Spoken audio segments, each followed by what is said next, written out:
Supreme court के आदेशों की धज्जियां उड़ा रहे ज्ञानेश कुमार। चैट लीक होते ही मचा बवाल। व्हाट्सएप खेल रहा है चुनाव आयोग। बताऊंगी क्या है पूरी खबर, तो आखिर तक वीडियो में बने रहे।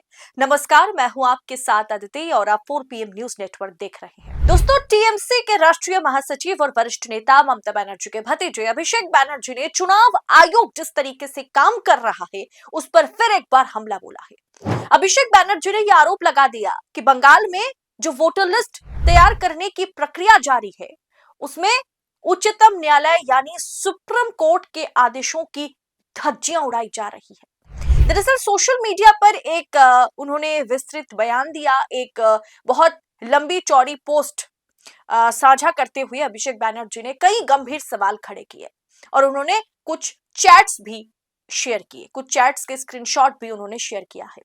उन्होंने पूछा, क्या चुनाव आयोग को लगता है कि वो देश की सर्वोच्च अदालत यानी सुप्रीम कोर्ट के निर्देशों की अवहेलना यानी कॉन्टेम्प्ट ऑफ कोर्ट कर सकता है? व्हाट्सएप के जरिए आखिर काम चल रहा है और ये कैसा काम चल रहा है? अभिषेक बनर्जी का सबसे बड़ा आरोप यह है कि चुनाव आयोग आधिकारिक और पारदर्शी संचार के बजाय व्हाट्सएप खेल रहा है। जैसे असुरक्षित माध्यम है व्हाट्सएप, कितनी सिक्योरिटी है इसमें, जिसे हर किसी को फॉरवर्ड किया जा सकता है, ऐसे एक डॉक्यूमेंट व्हाट्सएप पर साझा किया जा रहा है। सारी जानकारियां, सारे आदेश व्हाट्सएप पर साझा किए जा रहे हैं। अभिषेक बनर्जी के मुताबिक उन्होंने कहा कि जहां सुप्रीम कोर्ट बार बार पारदर्शिता और जवाबदेही की बात करता है, वहीं पर हम देख रहे हैं कि इंस्ट्रक्शन, आदेश, निर्देश व्हाट्सएप ग्रुप के जरिए भेजे जा रहे हैं, जिनका कोई आधिकारिक रिकॉर्ड नहीं रखा जा रहा है। दोस्तों, नामों को हटाने का एक तरीके से दबाव है चुनाव आयोग पर, ये आरोप उन्होंने लगाया। अभिषेक बनर्जी ने सोशल मीडिया के जरिए जो उन्होंने पोस्ट साझा किया है उसमें उन्होंने कहा कि ये स्पेशल रोल ऑब्जर्वर जो है, इसमें तब तमाम लोगों का नाम लेते हुए उन्होंने ये दावा किया कि ये जो व्हाट्सएप चैट है, यहाँ कहा जा रहा है ये जो स्पेशल रोल ऑब्जर्वर है सी मुरुगन, उनका नाम लेते हुए दावा किया गया है व्हाट्सएप चैट में व्हाट्सएप ग्रुप के माध्यम से सीधे माइक्रो ऑब्जर्वर को निर्देश दिया जा रहा है। आरोप है कि यह निर्देश जन्म प्रमाण पत्र की जो एक्सेप्टेंस है उसे लेकर के दिया जा रहा है ताकि मतदाता सूची से इनका नाम हटाया जा सके। इस चैट में यह बतलाया जा रहा है, माइक्रो ऑब्जर्वर को यह निर्देश दिया जा रहा है कि किसी का अगर बर्थ सर्टिफिकेट भी है तो उसे भी आप एक्सेप्ट मत कीजिए, और इस तरीके से उनका नाम, जिस नाम को हटाने की बात चल रही है उस नाम को वोटर लिस्ट से हमें हटाना है। दोस्तों, इस तरीके से व्हाट्सएप पर अगर कामकाज चल रहा है जिसका कोई डॉक्यूमेंटेशन नहीं है और ना ही आगे होगा, तो उस पर बात क्यों नहीं होगी? जो सुप्रीम कोर्ट ने कहा है कि पारदर्शिता जरूरी है एसआईआर के मुद्दे पर, वहां हम देख रहे हैं कि व्हाट्सएप के जरिए निर्देश दिए जा रहे हैं। अभिषेक बनर्जी ने याद दिलाया कि सुप्रीम कोर्ट के अनुसार माइक्रो ऑब्जर्वर की भूमिका केवल सहायक यानी हेल्पर के तौर पर होनी चाहिए, फिर वे सीधे आदेश कैसे दे रहे हैं? दोस्तों, आज लोकतंत्र का चौथा स्तंभ जहां सत्ता के आगे नतमस्तक है, वहीं पर 4 PM बेबाक और बेखौफ पत्रकारिता को जिंदा रखने की पूरी कोशिश में जुटा हुआ है। हम पर मुकदमों से लेकर के चैनल बंद करने का भी दबाव बनाया जा रहा है, लेकिन हम हारेंगे नहीं। 4 PM पूछेगा सवाल सत्ता से।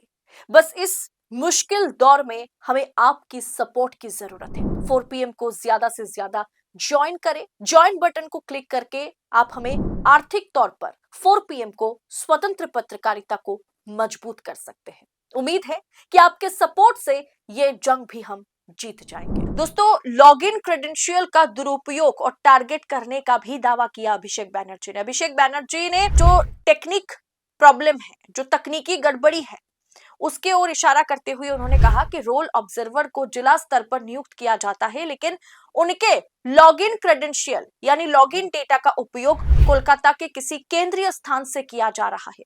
यानी जो लॉगिन किसी गांव देहात में बैठकर अगर कोई माइक्रो ऑब्जर्वर कर रहे हैं तो देखा जा रहा है कि वो माइक्रो ऑब्जर्वर किसी गांव देहात से नहीं बल्कि उनका लॉगिन क्रेडेंशियल दिल्ली नहीं कोलकाता में बैठकर को इस्तेमाल कर रहा है। अभिषेक बैनर्जी ने यह आरोप लगाया कि दिल्ली में बैठे अपने राजनीतिक आकाओं के इशारे पर चुनाव आयोग एक विशेष समुदाय को निशाना बनाने के लिए डेटा का दुरुपयोग कर रहा है।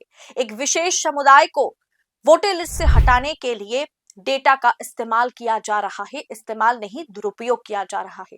अभिषेक बैनर्जी ने कहा यदि स्वतंत्र जांच हो जाए तो लॉगिन डिवाइस का आईपी एड्रेस और टावर लोकेशन ऑब्जर्वर की वास्तविक लोकेशन से अलग मिलेगी।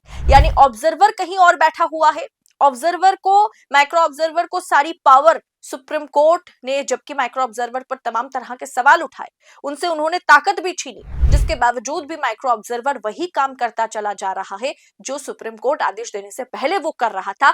सारी ताकत माइक्रो ऑब्जर्वर को दे दी गई है और माइक्रो ऑब्जर्वर अगर किसी गांव देहात में बैठ करके काम कर रहा है, लेकिन उसका आईपी एड्रेस, उसका लॉगिन क्रेडेंशियल सब कुछ कहीं और बड़े शहर में बैठ करके कोई और इस्तेमाल कर रहा है। ये आरोप अभिषेक बैनर्जी ने लगाया। दोस्तों, अभिषेक बैनर्जी ने यह भी कहा कि दिल्ली में जो जमींदार बैठे हुए हैं उनको ये सारे कामकाज का हर्जाना जो है वो भुगतने होंगे, आज नहीं तो कल। अभिषेक बैनर्जी ने चेतावनी दी है कि चुनाव आयोग की ताकत जनता के भरोसे से आती है, ना कि राजनीतिक संरक्षण से। उन्होंने साफ किया कि टीएमसी इस मामले को देश की सबसे बड़ी अदालत सुप्रीम कोर्ट में फिर एक बार ले जाएगी। यानी फिर एक बार supreme court TMC Trinamool Congress party जा सकती है। उन्होंने अधिकारियों से कहा है, चेतावनी देते हुए कहा है कि जो कोई भी दिल्ली के जमींदारों के इशारे पर काम कर रहा है उसे कठोर कानूनी कार्रवाई का सामना करना पड़ेगा। यानी आप सोचिए, व्हाट्सएप के जरिए चुनाव आयोग कामकाज कर रहा है, अनऑफिशियल निर्देश दिए जा रहे हैं जिसका कोई डॉक्यूमेंटेशन कभी नहीं मिलेगा। तमाम लोगों के नाम हटाने के लिए अलग अलग तरीके के निर्देश दिए जा रहे हैं। अब ये चैट जब बाहर आई या ये चैट की स्क्रीनशॉट जब अभिषेक बैनर्जी ने साझा किया, तब से चुनाव आयोग पर फिर एक बार दबाव बनाया जा रहा है और टीएमसी ने फिर एक बार कह दिया है कि हम इस मैटर को लेकर के जरूरत पड़ी तो सुप्रीम कोर्ट तक जाएंगे और फिर लड़ेंगे। दोस्तों, फिलहाल चुनाव आयोग पश्चिम बंगाल में जिस तरीके से एसआईआर प्रक्रिया को कंडक्ट कर रहा है वो वाकई सवालों के घेरे में है। फिलहाल इस पूरे मैटर को सुनने के बाद इस पर आपकी राय क्या है, कमेंट बॉक्स में बताइएगा। ऐसी तमाम खबरों को यूं ही पाने के लिए 4 PM के साथ बने रहें। इस रिपोर्ट में इतना ही, जल्द होगी मुलाकात आपसे। बहुत बहुत शुक्रिया आपका। जय हिंद, जय भारत।